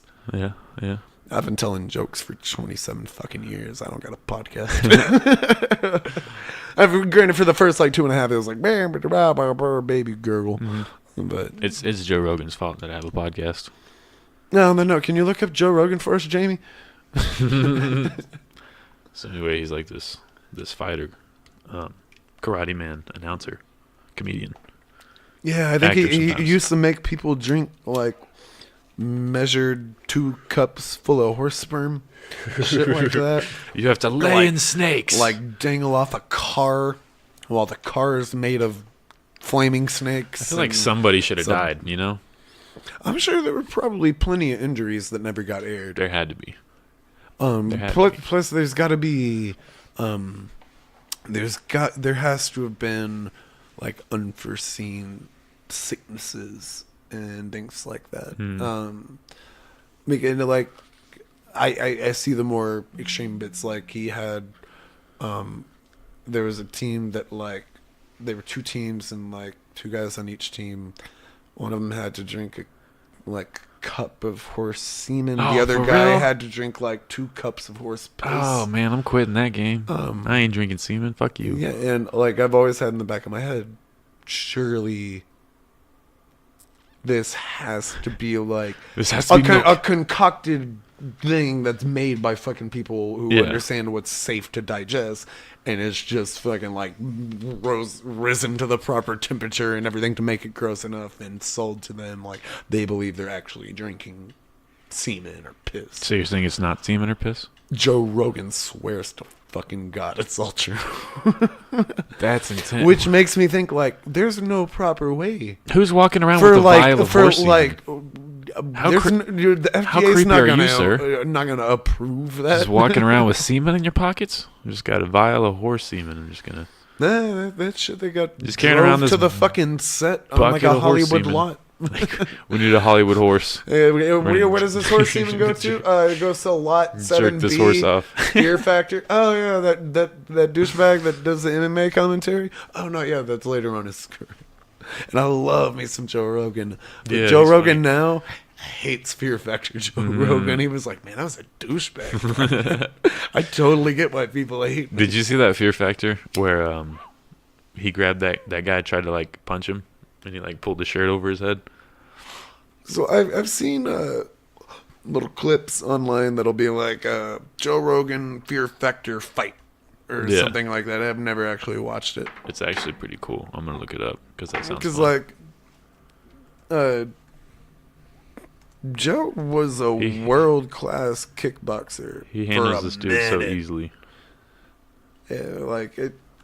And Joe will be the first person to tell you that, like, hey, I'm not about to get into the ring with any professional fighter. But, like, Joe was a world-class kickboxer. Oh fuck yeah, you can definitely mess people up. You are the biggest on the planet. Hey, what are you doing? What are you doing? You can't assault people. What are you doing? Oh, but well, you're it's called Johnny. strategy. He's yelling That's at not you. a You can't strategy. run up to him and hit him. In previous shows, I've upset a few people. I've ruffled a few feathers, if you will. Victoria might have been the most agitated I've ever made anyone. I mean, she punched me as hard as she could. I mean, she held nothing back and knocked me backwards. Look, if you and your husband hit each other, this Survivor or you don't Fear run up and hit other contestants. I think it's Fear hey, Factor. After yelling at his wife the entire time, he's sticking up for her. He got in Joe's face. And then he got too Oh, I close think to it's Joe. an episode of Fear Factor that Oh my has God. And then all of a people sudden they start from going at it, and I was other like, all right, I gotta break reality this up because Joe's Fear gonna kill him. Survivor, Real And we World. have to go still, and my partner's crying. That's crazy. He got his hand on the back of his This is the head. greatest reality show ever. Oh my God. And then all of a sudden they start going at it, and I was like, all right, I gotta break just this wanted- up how'd he get in that because Joe's situation? gonna kill him. And we have He to go definitely still, knows my some shit. partner's crying. This is the greatest reality show ever. I would have to say that Joe Rogan is about 100 times tougher than Jeff Probst. This isn't gonna make or break us. This is The gonna make disappointment or is just break not us. being able to go further because I know that we have it in us to go further. Y'all are retarded. People See, and see like it I as keep it's seeing like, that we really exact do- headline on YouTube, and I haven't watched it. I wish they would have showed more of it. Yeah, I was expecting it to be more of like a brawl raw. But I'm sure it was just, like if it ends up with Joe Rogan has pulled some guy's shirt over his head, that means Joe Rogan is saying, "I could beat the fuck out of you." Definitely. Like if he has his hand on the back of your neck, you know he could beat the fuck out of you if he wanted to. Like he could just be like wailing on your face right there, but he's restraining himself. So it wasn't until the past 2.5, 3 years that I really started to pay attention to podcasts and like figure out which ones I really enjoyed and like keep up with them. And Joe Rogan is one of like the most popular premier podcasts. Yeah. To the point that his videos and just highlights from them are almost, if not more popular than his actual 3 That is crazy. Like his 3 hour long podcast that he does 4 times a fucking week, plus whatever else he's up to at the time. Do they have multiple YouTube accounts? I was wondering, like, are multiple run by Joe Rogan, or is it just like? I think the Joe Rogan Experience and Joe Rogan University or Clips. There's one that's JRE like, Clips. Yeah, there's one that's just the clips that's like official. Yeah, I feel like they own that one too, right? Yeah. Okay, that's what I was thinking. I think That's there's crazy. only 2, but there's a whole lot of them that kind of masquerade. And that one's over like 1 million subscribers. I feel like it's probably really high. Oh yeah, absolutely. That's insane. How much like money and they're a lot making of off those that clips. podcast. A lot of those clips are like 20, 30 minutes long. Yeah. And like, yeah. His guests are so interesting, though. You know. I mean, he's into like he's on his like 1327 somewhere around there as far as episodes go. Yeah.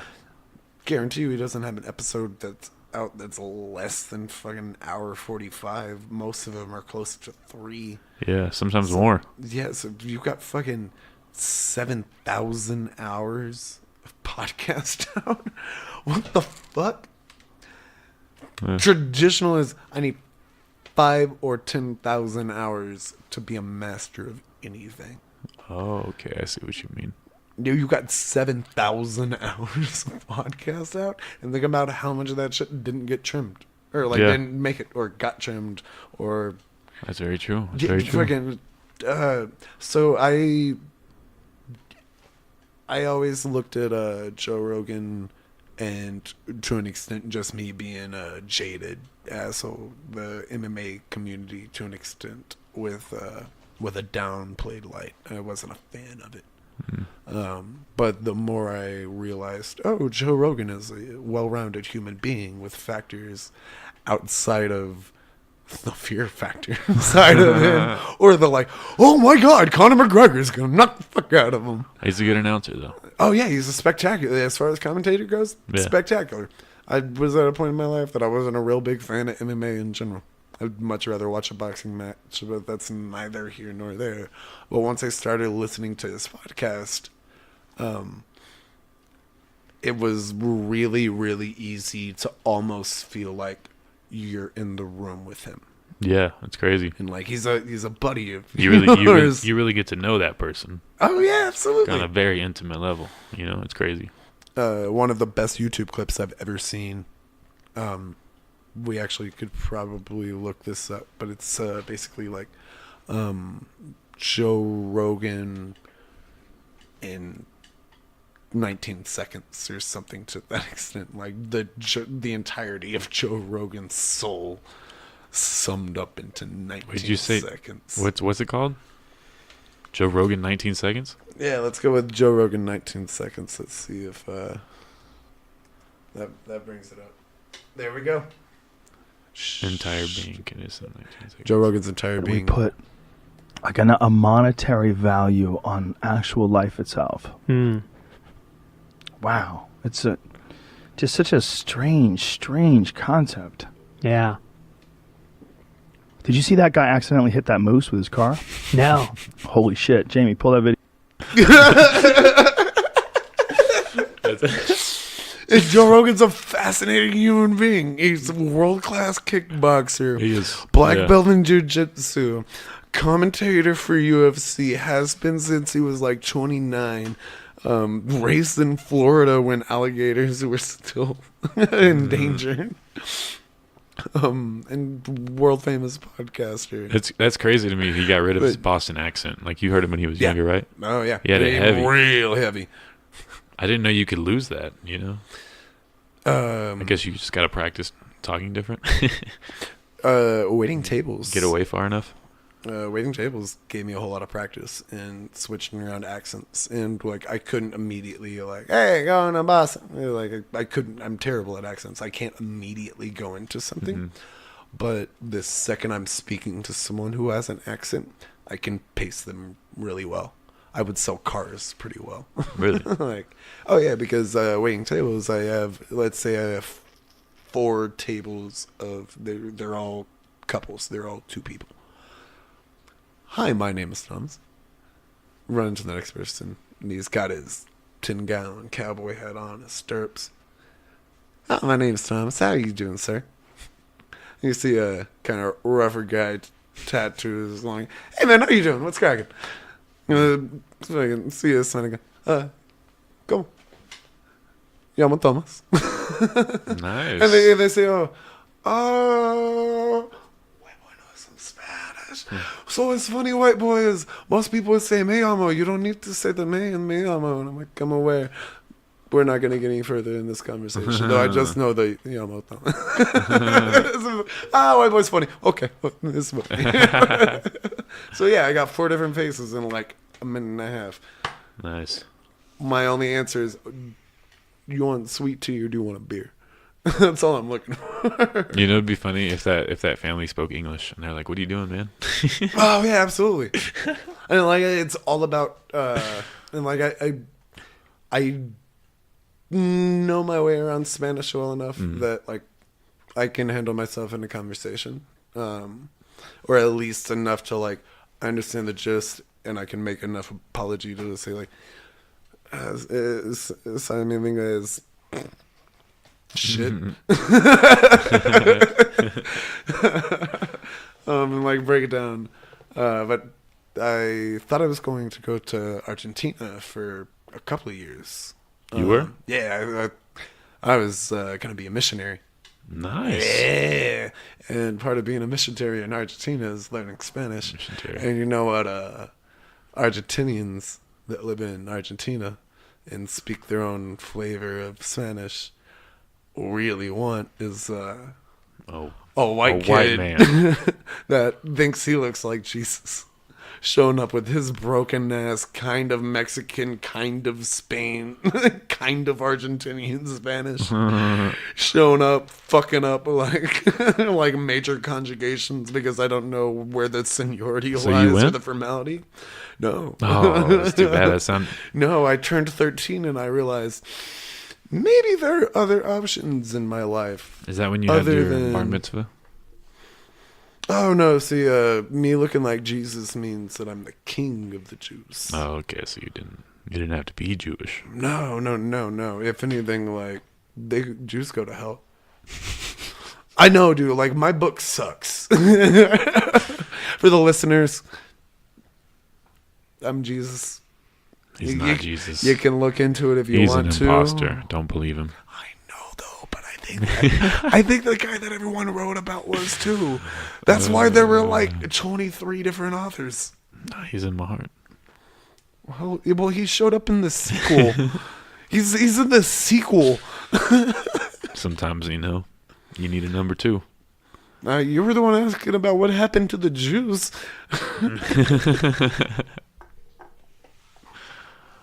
Oh. But anyway. Yeah, the comedy scene's been going great though, Matt. Robin Williams had that lovely bit with Coco. Coco was sad when Robin Williams died. Good summary. Yeah, Mo Alexander told me I didn't have any balls. That was nice. Even if he wasn't a professional comedian, just having a man of that size and stature and that age and that melanin in that dark of a club. That melanin. Oh yeah, absolutely. He did the most beautiful, for you physics nerds, inverse. I didn't get that one. I wasn't smart enough. It spells the N word, but through a mathematical equation. Did it really? Yeah. That's it was unbelievably beautiful. That's so smart. Oh yeah, but this man just straight before I could even come up with the words. He just, yeah, you ain't got the balls for it. Yes, sir. That's incredible. I didn't know that joke. I didn't know he spelled that out. Yeah. Wow. I mean, I already had the utmost respect, but now I got like double. Pi. Yeah. Beautifully written out joke, but it's very much a physics joke, and it's spectacular because he wrote that joke with every sense of I'm going to break the stereotypes right here. Watch a big old black man break down physics, and then spell out this racial. Sounds like a good show. And then he spends off a good chunk telling like, "Hey, I was a physics major." Yeah. Mo Alexander, man. Beast. If you ever get the opportunity to go see Mo, take it. Beast. Take it. Charlie McMullen, too. Absolutely. Spectacular. Absolutely. Opener. Oh, my gosh. Yeah, fuck the opener bit. Spectacular comedian. His set was really good. Yep. Both of them killed it. Skylar killed it. It was just a good night. Skylar Potter, if you're ever in Lorilla, come see Skylar Potter. Come see your host, Matthew Villegas. Skylar's the other Jesus. There's two Jesuses. This is true. In this town. So is it Jesus? Is it like cactus? Jesus. Like if there's plural Jesus, is it like Jesus? Jesus. Like cactus? I think you just Jesus. Jesus. Apostrophe S. But it's even worse if it's like the plural of multiple Jesus. So Jesus is. You said it weird. Because would you like to refresh the listeners on what the proper way to say the plural of multiple Jesuses possessive is? Jesus. You have to have space. Jesus. So there's two Jesus, and they own something. What is that thing that they own? A bank. So we're back to the Jew thing now. Okay, I see how it is. I'm the king of them, man. I'll let you know what you're saying.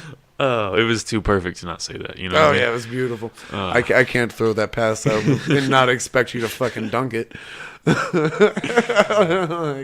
could have alley-ooped it, but I was like, no, I'm gonna let him take the fame for it. Hitler called it fame too. Oh, Hitler's birthday! Shout out to Hitler. Oh, shout out to my boy Garrett Cathy, the complete opposite of fucking Hitler. But spectacular poet, performer, badass all around. 806 open mic supporter. No longer with us in Amarillo. Oh, but it is his birthday. He shares it with Hitler. Nice. And I miss him. He's my best friend. That's cool. That's cool to be born on 420. So much going on. Shout out to you, G. Dun, dun, dun. It sounds way like more intense or thug because his name just happens to be Garrett, so I gotta call him G. Like if his name was like Bob or something, I could still be like, yeah, shout out to you, G. But I just feel like a white thug. Maybe you are a white thug. Man, I kind of am. Maybe you were born to be a white thug, you know? I vaguely look like Jesus, and I'm the first person to either threaten a person with a freestyle battle or pull out a guitar at a party. That's a dangerous mix. Like, I look like Russell Brand with straightened hair. I'm the jackass that will totally play a song on the guitar if there's one around. Russell Brand's cool. Or I'll freestyle battle the guy who's obviously the shitty rapper. Oh, you want battle the good ones? Oh man, I wish I could find them. Because you don't have the balls. I can go in. I'm just playing, man. Freestyle battle is one of the only things that I can legitimately go into with absolutely no hesitance to it. Because I'm a goofy white kid that looks like Jesus. Sounds like you want to freestyle battle right now. What's the worst that's gonna happen? I'm not gonna win the freestyle rap battle that I just got into. You saying you about to hit a verse? right here on the podcast. Oh, beautiful. Yeah, absolutely. Can we put on a beat? Oh, hell yeah. Oh, dude, are you fucking kidding me? Absolutely, dude. I was just kidding. Let's do it. No, I was saying earlier, like, I will never miss an opportunity to freestyle. It's going to be 2 episodes in a row with freestyles. Oh, excellent. Who was on before me? Kyle Trevor. Kyle Trevor. I opened up the show with him doing a freestyle, and then he did like 4 more at the end. Okay, cool. On that note, I'm a goofy freestyle kid. Are you going to rap with me? Yeah, I'll try to. Hell yeah. One of my favorite things on the face of the earth is getting people on the mic. And it used to be poetry, used to be singing, used to be anything like that. Can we... This would be a perfect opportunity. Can we... Pause? Pause the podcast? Yeah, so I can go grab a smoke. Yeah, we can do that. For sure. Smash them together. Anyway, we are back. Took a small break. Ooh. Oh, man. It was a small break, I suppose, as far as date and timeline goes. It was appropriate. Yes. I suppose, depending on where you are in the world, if you are listening to this live, 1, that's fascinating and you should quit hacking the computers. But 2, it's 420. Yeah, I don't know what you said before all the 420 stuff, but yeah, it's 420. I was just saying it would be spectacular if anyone was listening to this live. Oh, yeah, it would be cool, right? It'd be terrifying. I'd be into it. Someone in the government's listening to it live. Definitely. Because we've already been over that. Alex the Jones FBI is bit. on my laptop. I can't be... Oh, man. Do you think I could freestyle as Alex Jones? You want to? I don't know. I think we should do it. I think I might. You heard it here, folks. I think I might bust a microphone. Alex Jones freestyle. So what is... What... What's Alex Jones's what's Alex Jones's MC name? Well, damn, that's a tough one. Sandy Hook was a lie. That's his MC name. Sandy Hook was a lie.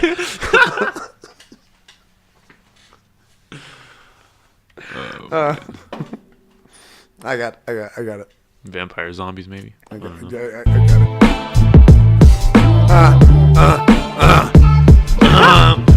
This is scary I don't know already. if I sound like Alex Jones at Tech 9. Doesn't matter because I'm going and I'm fine because it's MC slander, propaganda.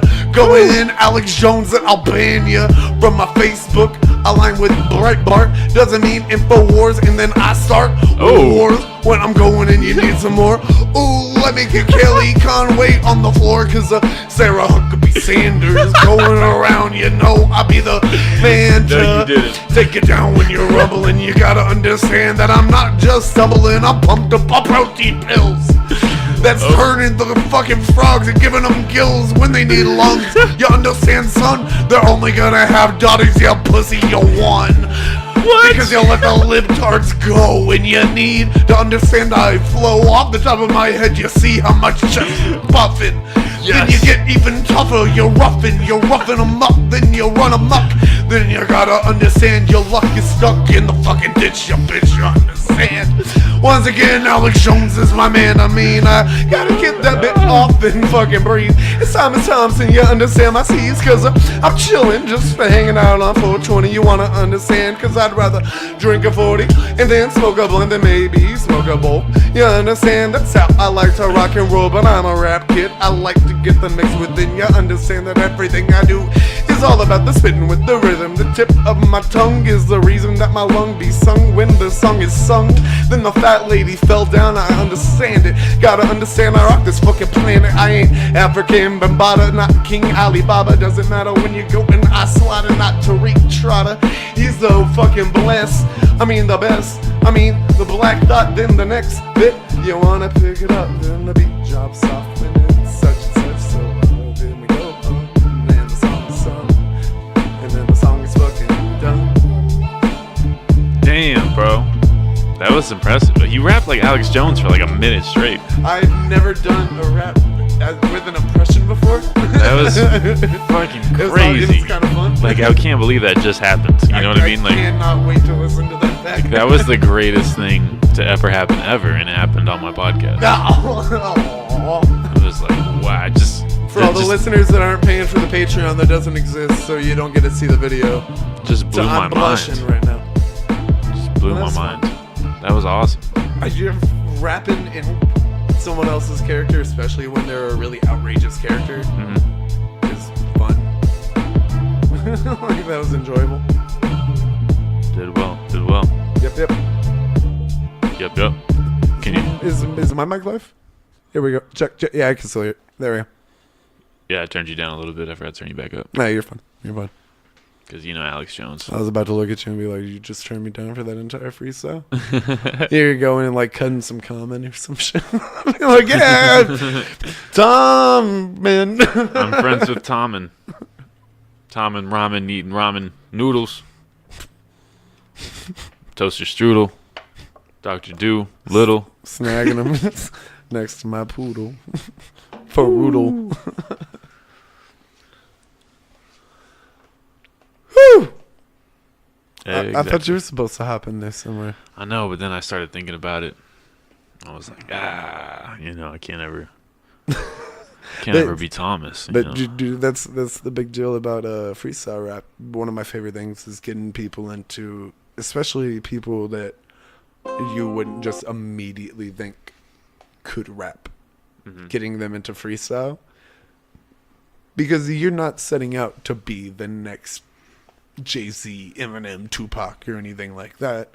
You're just goofing around the same way that your buddy who knows how to play 6 chords on a guitar jams at parties. If you think about freestyling, then you will spend more time thinking about what you're trying to say when you need to be talking. You can say absolutely anything. It does not have to make sense so long as it has a rhythm and a rhyme. Barely any of I guarantee you we listen back to the fucking recording I just did. 85% of that shit doesn't really connect, doesn't really make sense. Maybe the Alex Jones bit does, but that's just because it's under a theme. Said Sarah Huckabee. But like once I flipped back over to my real voice, I'm just fucking kicking off rhymes. That was hilarious. Like, nothing real. So freestyle, it's just an instrument. Like if you want to go into the game and like go hard and be a written rapper, excellent. Fucking go and do it. If you just want to goof off and have some fun, just don't think when you're rapping. Because if you're thinking, then you're not fucking speaking. That makes sense. Everybody can hear, hey, so let's do a word exercise. I'm going to say a word, and I want you to say something that rhymes with it. Cat.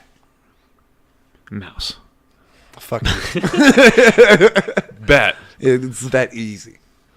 And you have a whole fucking 3.5, 5 seconds before you have to figure out what that word is. You can literally say, with cat, other animals are bats. Cat. I hit baseballs with bats. Like, fucking Tyler, the Creator's made a whole fucking career off doing that shit. He does that dude. I'm throwing shade up on Clemente's corner, but fuck Tyler. Yeah, that dude's clever as shit. He's clever as shit. I love Tyler. Half his clever and half his sarcasm comes from he realizes, like, I'm not doing anything. I wear crazy shirts. No, he's good. He's good as fuck, man. He's spectacularly talented, which is where half his fucking work comes from. This is trash. I'm openly saying this is trash. I say it on my albums, and y'all keep buying them. I like his music a lot. I do too. He openly says those lines though. All of this shit's garbage. Yeah, he does say that. Yeah. You're right.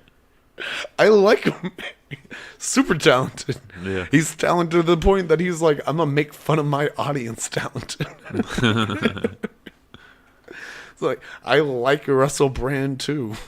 Like, he's to the point he was like, I understand that I wouldn't say significantly, but superiorly above everybody.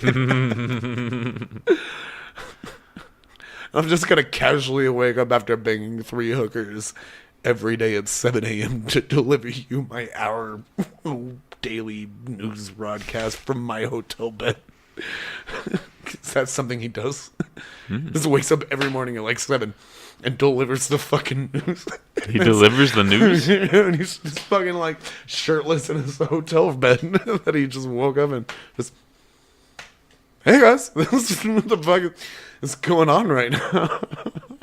Nice. I just woke up after being Russell Brand for the evening and waking up in a hotel. Sounds wild. And he just delivers the news. What do you mean? Like he just goes through the news. Is it like a podcast he does? He does it with video. Oh. He's just shirtless Russell Brand. And just does it every day? Like Monday through Thursday or something. Really? Like that. Yeah. I had no idea. He just. What kind of constitution do you have to have as a human being? Because Russell Brand's a rock star. Yeah. A rock star. Definitely. He's the definition of a rock star. Rock stars don't wake up until like 5 p.m. and that's so they can go and hit the bar and then go and do lines and then go and rehearse lines and then go and do the show at 9, maybe 11, and then you get off stage at 1, 2, you leave the venue, you go hit the bar, and then you crash out. Russell Brand is waking up at 7, 8 in the fucking, I don't know how fucking British time zones. Whatever the fuck he wakes up early. British o'clock. Waking up at before tea time. What the big tower says. And just breaks down the fucking news. Really? That's interesting. The fucking constitution that man has. Because he's just he's drinking. Are you saying constitution? Yeah, like the constitution of his body, his will, his mind, like just how well constructed that man is. I've never heard anyone use constitution like that. Yeah, it's the same idea of being well constructed. Like, you have a strong constitution. The skeleton of everything that you are is strong. Yeah, you have a strong constitution. That's cool. That's cool. Yeah, absolutely. Yeah, like, because he parties harder than anyone else. He's slinging dick better than anyone else. He's taking up the ass for motherfucking comedians better than anyone else, and he'll be open about it. Oh yeah, Russell Brand doesn't give a fuck.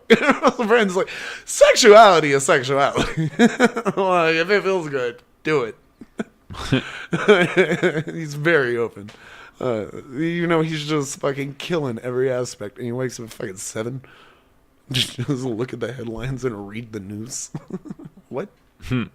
What? Exactly. You could have just said,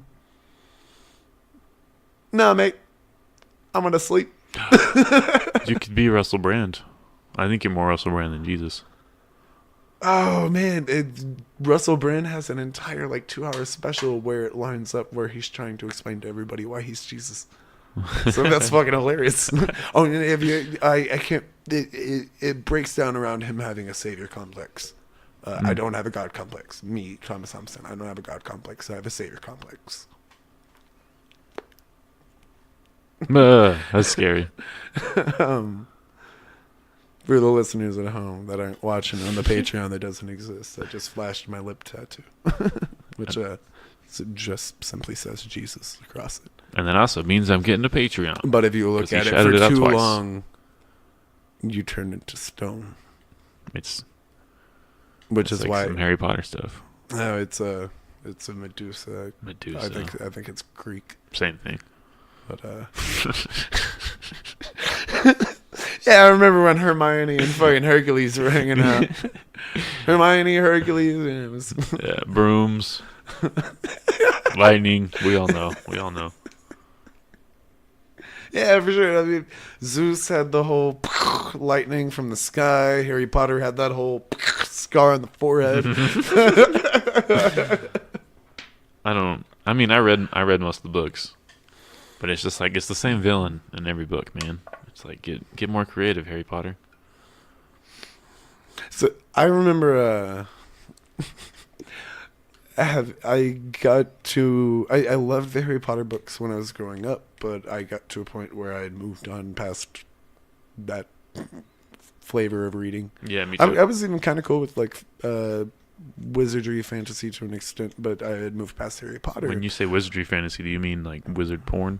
Yeah, okay, they take the robes off during the interesting parts, but they keep the hats on. They put them on. I mean, they don't have them on their heads anymore.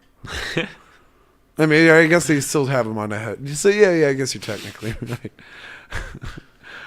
But I remember my sisters coming up to me like right around, it was maybe a year or two after the final book had come out, and I hadn't read the last two.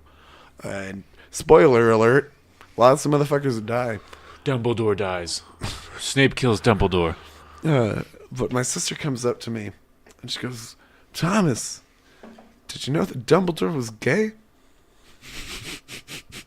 I kind of looked at her and I was like, I mean, that would make sense. I mean, like, it was a pretty influential, kind of flamboyant gentleman. And,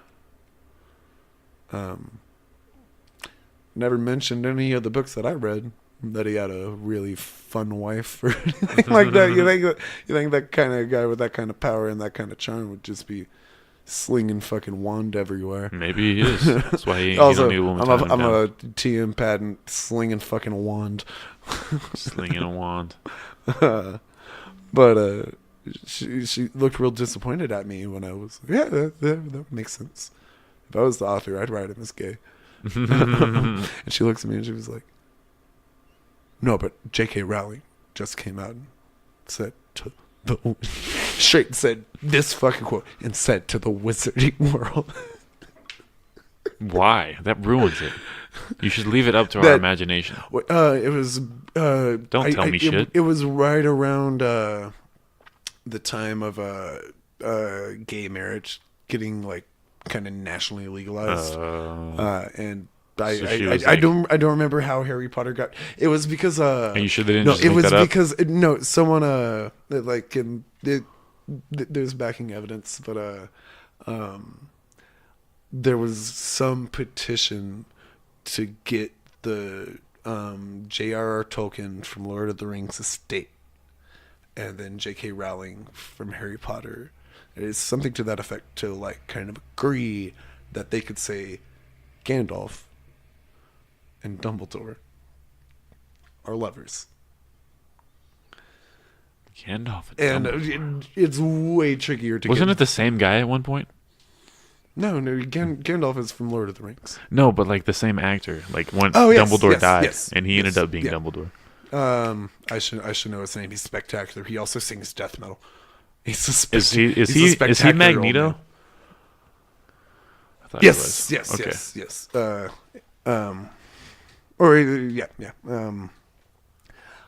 So just spectacular, but it's hard to get the J.R.R. Tolkien estate to agree to something like that. The guy Tolkien was a fairly Christian gentleman. Yeah, those books were written a long time ago, man. J.K. Rowling was like, yeah, I'm totally fucking fine with this. Fun bit. In Kansas, I believe, where the Westboro Baptist Church, the really hardcore they didn't protest Harry Potter, did they? Right across the street was a center for kind of like homeless youth or like disengendered and everybody. They held a wedding for Gandalf and Dumbledore. The Westboro Baptist Church? No, right across the street. Were they outside? Oh yeah, the church protesting two wizards kissing. It was the two actors? Well, it wasn't those two actors, but it was that's weird. Like, so people just did that for no reason. Real quick. All right, you got to smoke. A real issue. Thomas is peeing and talking like Alex Jones, so I'm gonna talk to you guys for a second. Got another show coming up Tuesday. I don't even know who the comedians are, but there's a show coming up next Tuesday at Leftwoods at 9:00. So check that shit out. There's gonna be 3 professional comics. It's gonna be a great time. Then the 28th at Urbana Coffee, gonna do a show. It's gonna be 10 comics, and that's Urbana and Amarillo on culture. So I think that one starts at 7. So check that one out. It's been really fun the last time I was there. And then there's a show on the 4th too, but check it out. Thomas Thompson is back. I'm back, and he's the host. He's the host of my podcast. Hell yeah, I am. Welcome to Thomas's Corner. Oh, he's not in the corner though. Welcome I'm not to even in the Tomas is at the side of the table. Neither of us are in the corners. He's It's false advertising. See way. We're close to the corner though. You know, well, we made a good effort to the corner. I fought damn hard so my back wasn't to the corner. I got myself out of the corner. Tomas now has a Hispanic accent for the rest of the evening. I like how you did that.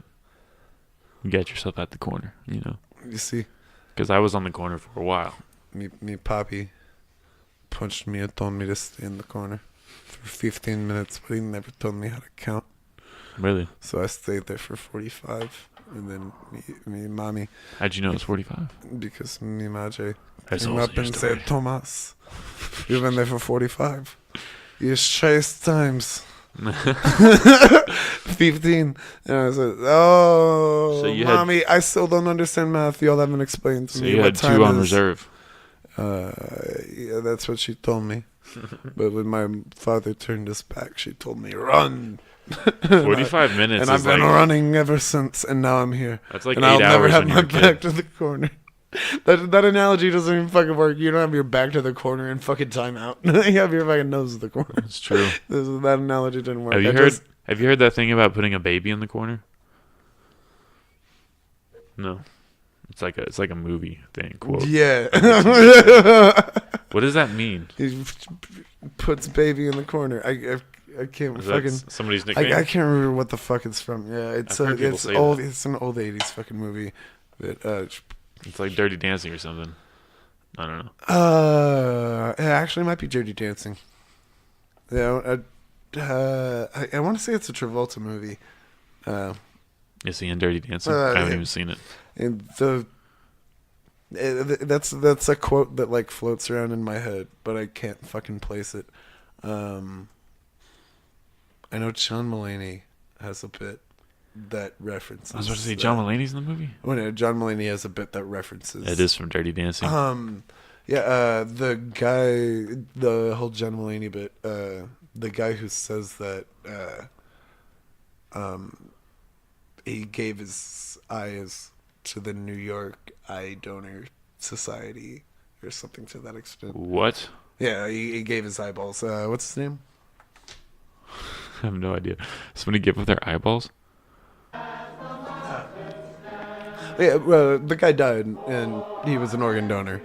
And his eyes got donated to the New York Eye Bank or whatever it is.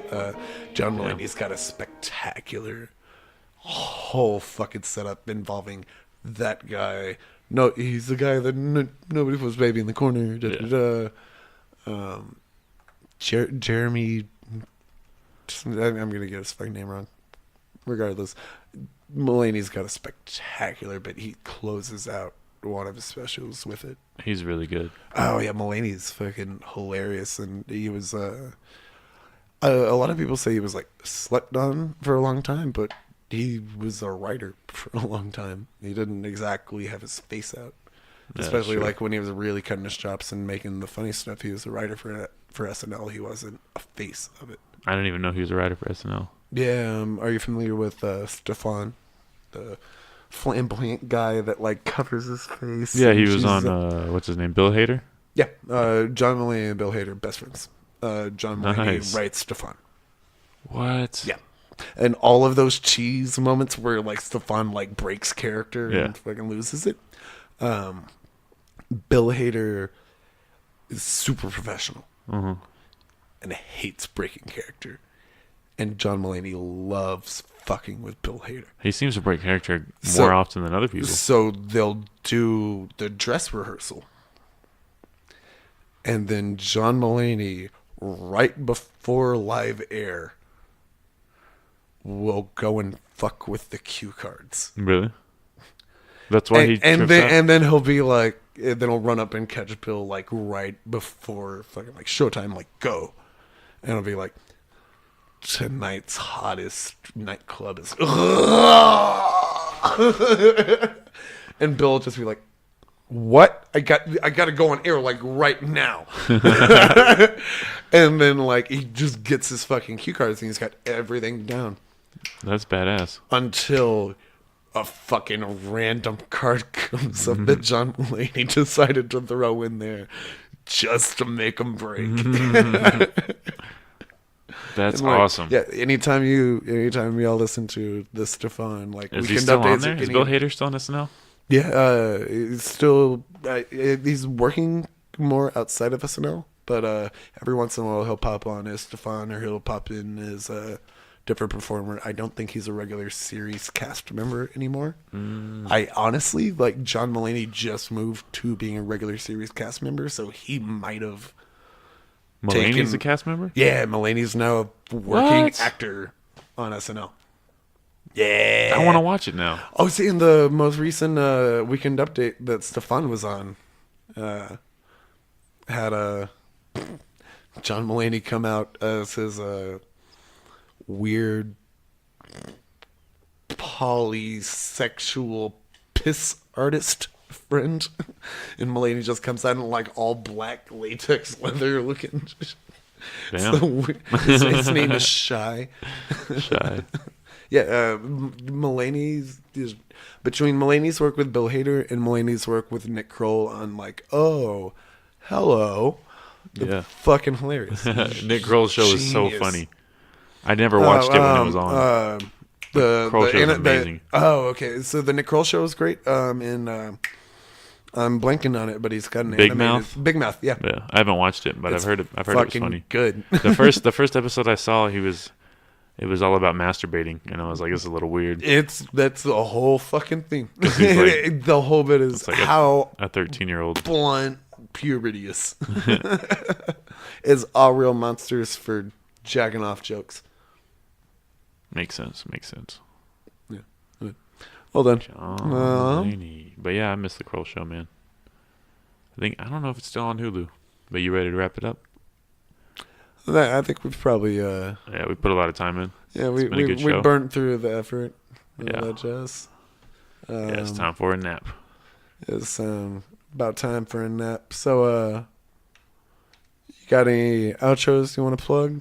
No, before I wrap up Tomas's corner. That's it's supposed to be my question.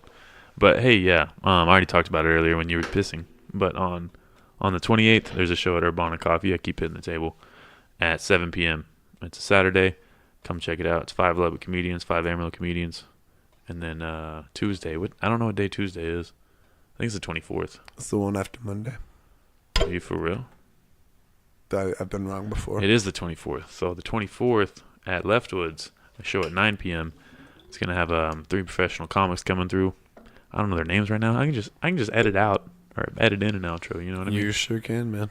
I'm over here just ranting randomly. So, do you want to plug anything? Yeah, on that note, ladies and gentlemen, keep in mind, every second and fourth Wednesday, starting around 9 o'clock, is the 806's open mic. It's spectacular, right off 6 in Georgia. We've been running for over a decade. We put on a damn good show. Sign-up sheet goes out at 8:30.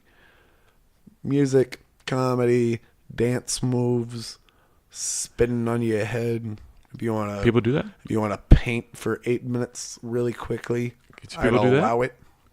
Man, if somebody wants to, I'm gonna go take a canvas tomorrow or Wednesday. I mean, do it. Yeah, if you bring it tomorrow, I can speak for you. Yeah, tomorrow's Saturday. But a little bit off. Outside of that, thank you very much for tuning in. I hope you'll have a lovely 420. Be safe.